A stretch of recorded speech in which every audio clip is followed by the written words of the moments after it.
বাবা বলে ছেলে নাম করে দে। আদালতের নির্দেশে চিত্রনায়ক সালমান শাহর মৃত্যুর 29 বছর পর হত্যা মামলা করা হয়েছে।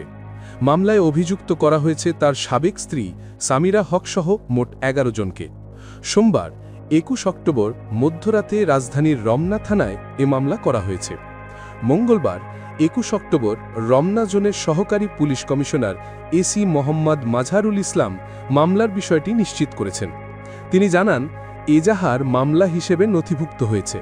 ঘটনাটি তদন্ত করে পরবর্তী আইনগত ব্যবস্থা গ্রহণ করা হবে। মামলার এজাহারে আসামিরা হলেন সালমান শাহের স্ত্রী সামিরা হক। এছাড়াও আসামির তালিকায় আছেন ব্যবসায়ী আজিজ মোহাম্মদ ভাই, লতিফা হক লুসি সহ চলচ্চিত্রের খলনায়ক ডন সহ আরও কয়েকজন।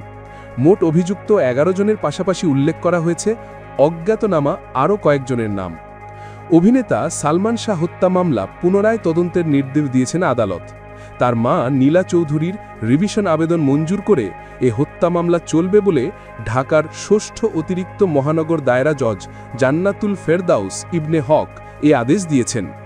1996 সালের 6 সেপ্টেম্বর ঢাকার ইস্কটনের বাসায় ফ্যানের সঙ্গে ঝুলন্ত অবস্থায় সালমান শাহের মরদেহ উদ্ধার করা হয়। এরপর শুরু হয় দীর্ঘ তদন্তযাত্রা, যা প্রায় 3 দশক ধরে অপমৃত্যু মামলা হিসেবেই চলতে থাকে। পরবর্তী সময় police bureau of investigation PBI তাদের চূড়ান্ত প্রতিবেদনে সালমান শাহ আত্মহত্যা করেছেন বলে মত দেয়।